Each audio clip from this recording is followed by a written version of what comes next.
Hi, I'm Matti Bye. I'm the composer for the Young Royals, and I'm happy to be in this interview with the Permanent Rain Press. Hi everyone, it's Chloe with the Permanent Rain Press, and today I am happy to be joined by Matti Bye. How are you?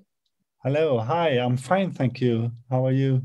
I'm doing well, thanks for asking, and I'm really excited to be chatting with you about the music that you composed for Young Royals Season 1. But before that, I mean, you have such a rich background in music and the arts. Your mother, an actress, your father, a playwright. So looking back, at what age did you know that you wanted to pursue music as a career? Oh, yeah, I think, well, I started very early with the piano, playing the piano when I was 7. And uh, I really liked that. I really liked to sit and have all this practicing and exercise, finger exercises for the piano. So that was before the computers. So I mean, I had so much time to waste after school. So I was like training for 6 hours every day at the piano, and mostly classical music. That was my passion. I just listened to classical music and played classical piano. And yeah, because I had a very special childhood, I think, because I was living only with my mother, and she was very famous when I was a child. So I mean, people recognized her on the street and things like that. I wanted to take a photograph. And so I think I started to be very shy as a child. And for me, it was really good to be with the piano and in the music, in the world of music, because I felt I felt a very like comfort in that world. I think it was, I read your father said to you, if you play an instrument, you'll never be alone. So tell Yeah, me a bit right. about that statement and just, I know you kind of Yeah. touched on it briefly, but how it resonated with you and had that impact. Yeah, it's so funny that yeah, it's really interesting thing he said, because I have thought a lot of that, and now I realized you can really interpret that in two ways. I firstly thought it was just when if you have an instrument, you're never alone because you have the music and you can be with the music, so you're never alone. But then I realized also when you're doing music, when you're playing music, you meet other people that play music too. So you start to play with other people. So in a way, you're not alone because you will meet the other people that have this passion for music, and then maybe you start to play together, and then you're not alone either. But I don't know. He's not living anymore, so I can't ask him. But I think he meant that if you have the piano, you will never be alone because you have the instrument. And he was very alone, and he also played piano, but he was an author. So I think for him, it was very important with the music. Yeah, I think just building that connection, like you mentioned, it could be with the instrument and the object, and it could be with others. And it's nice that you can kind of, I think, look back and interpret it in so many different ways and forms. Tell me a Yeah. bit about live piano and improvisation during silent films, because you performed at the Cinematheque in Stockholm early on in your career. Tell me about like building that skill and trusting your instincts. Yeah, I mean, for me, that was the first time I started to play for an audience, and also first time I started to improvise. And I was a classical pianist. The first time I played for silent film with an audience was then I was like 20, and I was terrified because I didn't know what to do, and you have no one to ask, and there were very little books about how to accompany silent films. I mean, that was not, you couldn't get any books about that. So in the beginning, I started just to play classical music for the films. But then I continued to do this, and for many years, that was my only living, in fact. I was only playing as a silent pianist. Started more and more to realize that I have to start to improvise. I mean, the film could be like 2 hours long, so that it's a lot of music. So I started to make some experiment with like improvise to a couple of chords, or maybe a classical theme that I developed and played for, made variations, and then suddenly I was starting to compose my own music, because I was in a way, I was kind of bored with these very, very long films and just playing classical music. So I started to, well, I can maybe do a piece of my own. So in a way, that was my my way into composing, to actually play live for an audience to films. Yeah.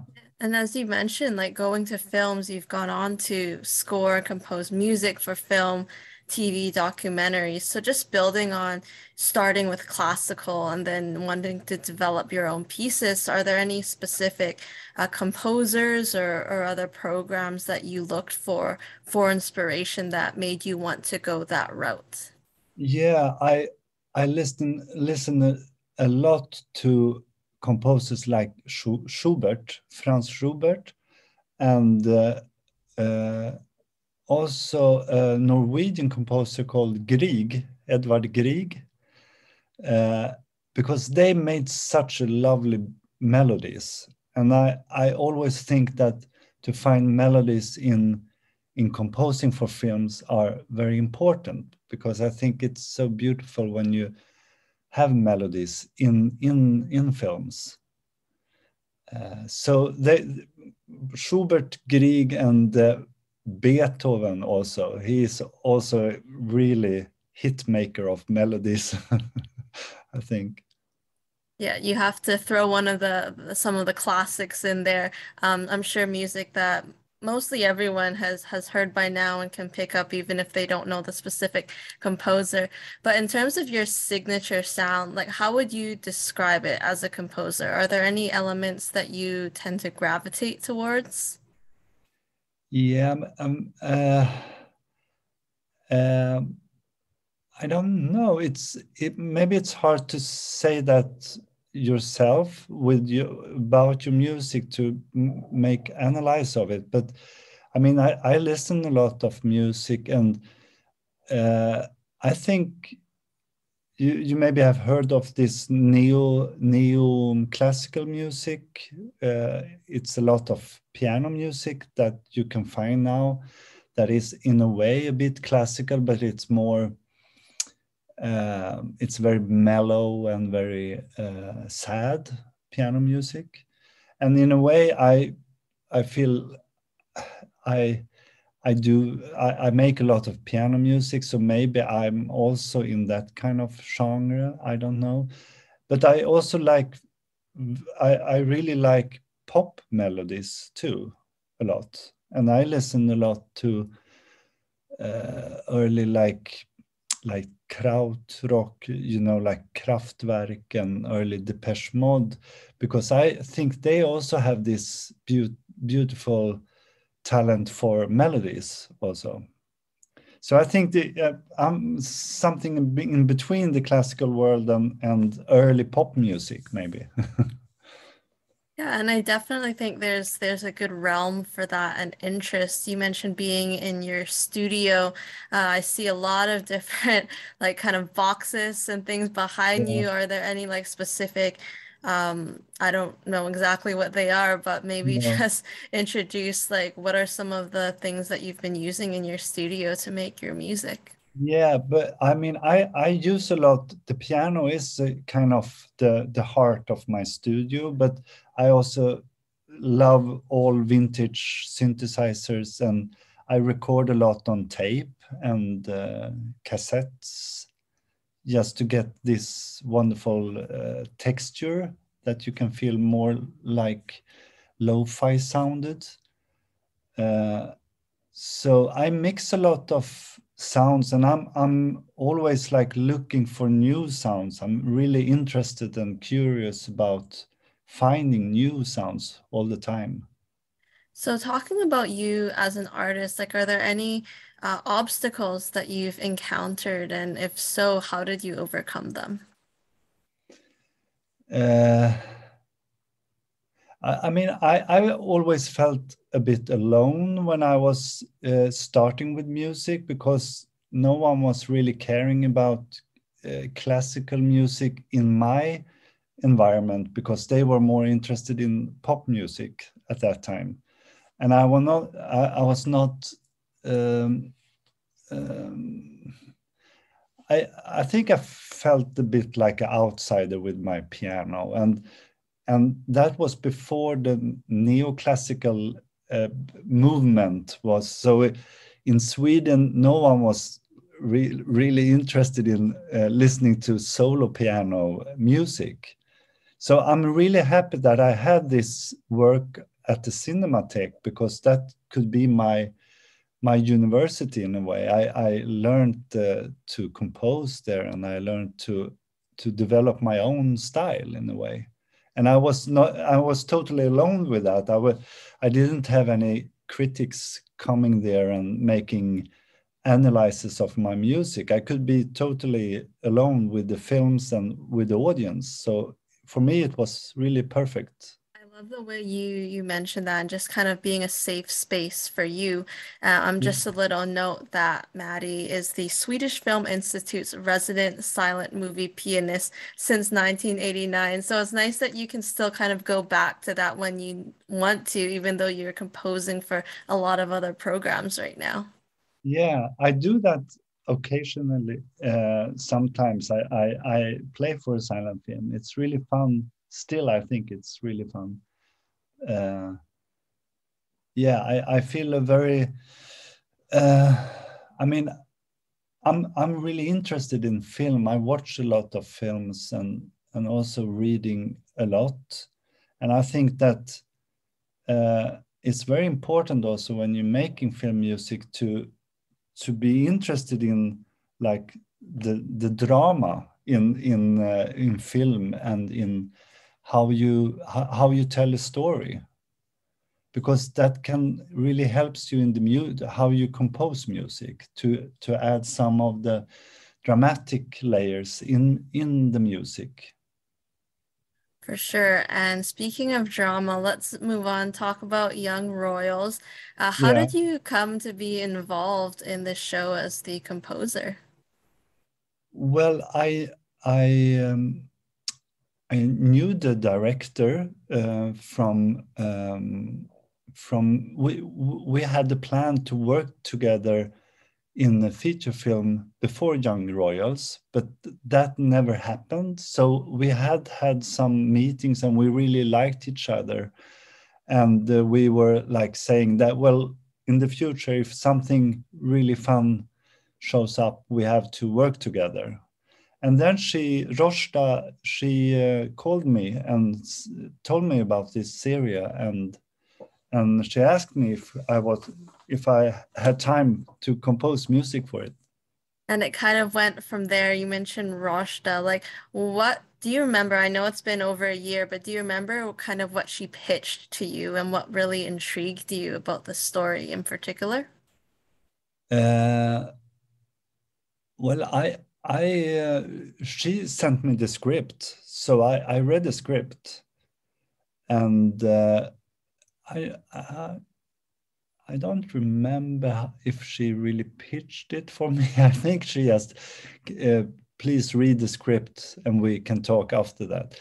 But um, of course, she mentioned that it was about royalties and about boarding school and like the frame of it. But when I read the script, I was really like, I really liked the tone of it, the tone in the tone in this area. I saw it very like clearly. The also it I felt it was something of, yeah, like outsiders feeling that you are an outsider, even if your life should seem to be very like perfect and you're the prince and everything should be so fine, that you can feel this kind of outsider feeling in any circumstances and environments, and also this like big passion that are like secret is very fascinating, I think. The secret passion. Yeah, I love your thought process, and it kind of, I'm sure, impacted like when you were composing. So just on a base level, because we will go into some specific tracks in just a minute, but when you're reading over the scripts, what do you look for and identify to help guide your composing?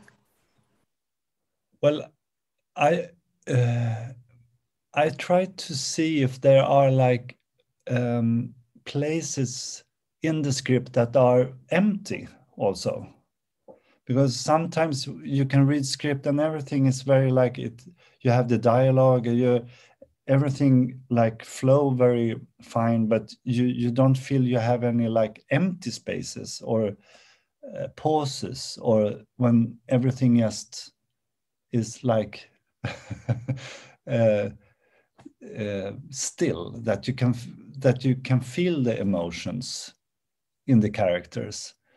But I felt that it was some moments in the script that had that in this area. Um, and also that a lot of things are not, they are not telling the things they are feeling. And then the music can be very important, because the music can tell you something that you don't actually hear them saying. You mentioned Roshda. Did you have any discussions? Like you did mention you spoke with her after you kind of read the scripts, but did you also speak with any of the creators and writers, and did they provide any influence for you? No, I just had contact with Roshda and the editor, Sophia. So, and you know, it's very like they're working really fast when they are shooting, and then they are start to edit um, almost in the same period. When they are shooting, they are starting to edit also. So it's very intense, the period. Um, so it's a lot of like very practical work. I get rough cuts, rough editings, and I get inspired of that. And first they send me long takes when there were no editings at all, when you can see everything. Like when uh, after they are like when the actors are resting and they are not in they are not shooting. But that's also really important and can give you a lot of inspiration just to see how the character really are. Uh, um, so I had a lot of material I watched, and then I just started to compose and make and made a lot of like themes.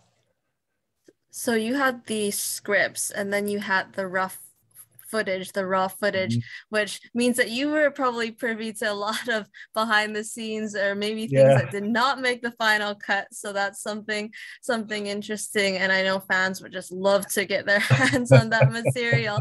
So from scripts to footage to composing, what were some of your time frames like? Did you go episode by episode with respect to deadlines? Yeah, exactly. Yeah, very chronologic. And yeah, and then of course they make a lot of new editing, so it's a long process with to reach like the final cut. And we do a lot of editing in the music, and they shorten scenes, and yeah, and then yeah, you know, it's a lot of work there and very intense period there. Yeah, I can imagine it was 6 episodes, but with everything, I know that even in the writer's room to filming, it was like they'd be making late night, last minute changes to the script. So then that obviously comes back to you to be reflected in the music. I know Yeah. that you have watched the series, which is perfect. So we'll talk about some specific scenes in your music that you composed, but what was your favorite scene throughout the series? And it could be one where your music was included or one where it was not. It's up to you. Yeah, I think I have a lot of scenes I really like. I was thinking when one of the scenes I really like is when they are playing piano together in the school. I think that's a really nice scene, and because they are still very shy and like starting to know each other in that scene. And you also see that they are really coming from different backgrounds there also. That Willem is he knows how to read scores because he had that in the education, and Simon he just playing by ear. You can So definitely see their backgrounds in that one. yeah. Sorry, I cut you off. We'd love to hear a couple of your other favorite scenes if you have any. Oh, maybe it's strange, but I think also it's in a way it's I think but the um, the scenes with Simon and his father is so like painful in a way, but I really like them also because they are feel so true in a way. The way the father tried to be like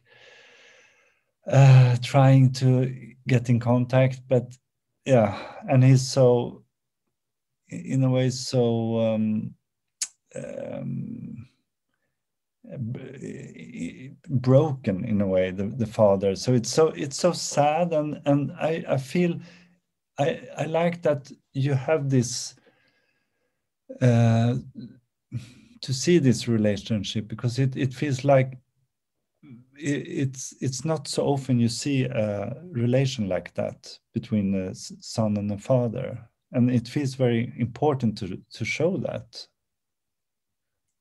And it kind of ties back to what you mentioned in terms of composing, like having those gaps, because we see this happen on screen, but there's so much we don't know about their background and that history that something Yeah. like music as a mechanism can fill in. Do you typically watch the final versions of the programs that you've scored for? Oh yeah, I mean, I have seen this episode so many times and in so many different editings also. So now, in fact, it was a time. Now it feels a bit like a long time ago. I saw the episodes, but when I worked with them, it was so intense, and I have watched them so many times. But like seeing it back in the final like cut on Netflix, it must be nice to look and see kind of where your music ended up slotting in and how it was able to heighten the emotions of a scene. Yeah, yeah, really. And you never know that from the start how much the music, how much space the music will take. and I think it's gradually become very more and more important in this area. And then the feedback has been overwhelming. I had so many nice and beautiful mails about the music, so it really made me happy to see that it really have been, that people really liked it. So harmony theme is, I would say, the closest that the series has to a theme song. Tell me a bit about the thought and composition process behind that one. The harmony theme, well, I think I had this idea to make a main theme, and when you start to think about that, you get a very big pressure that it should be so big and like perfect. But then I had some that theme came kind of late in the series. I think I was mostly done, but then I had some day when I didn't thought so much about the series, and I just made the piece, and that was harmony theme. And suddenly I realized this is perfect for the series. so I didn't make that music for a specific scene or something. It was more that I was working with young royals, so everything was like, all my thoughts was about young royals. So when I just had a restful day, that theme came to me. Yeah, so it just kind of like spilled out because you were so involved and invested in the storyline. But what kind of specific instruments or effects did you use? Oh, that's a very synth piece. It's just made of my vintage synths. It's actually, I think it's synth called Juno 106 who plays the melody in that. And it was not so, it was very simple in a way. I just made the melody in one take. I remember it came very easily, the whole piece. So I didn't use a lot of instrument. It was my synth, this Juno synth, and then I had some drum loop. It was very like basic in a way. But I feel like you think it's basic, but for everyone else, it's so complex and the way it fits in. I love the contrast between the soft and the loud noises. Of course, harmony theme was used in one of the old, and it was just the Oh, yeah, perfect soundtrack for losing those inhibitions. yeah, When you kind of watched that scene, did you realize like how much of an impact and how well it kind of fit into that one? yeah. I'm happy you mentioned that, because I really, I felt that. I felt it was perfect for that scene, and that is exactly the feelings I wanted to find in the music. This like overwhelmed feelings of the life is so big and wonderful and strange and scary, all the feelings in one like one moment. And that almost like intoxicate feeling of bigger than life feeling, that you want to, your breast just explode of feelings, and you don't know where to like put the feelings or what to do with the feelings. Getting Up was another beautiful piece. What can you share about creating this one? The Getting Up, I just now I have the song here, so I had to listen to the start. Yeah, yeah,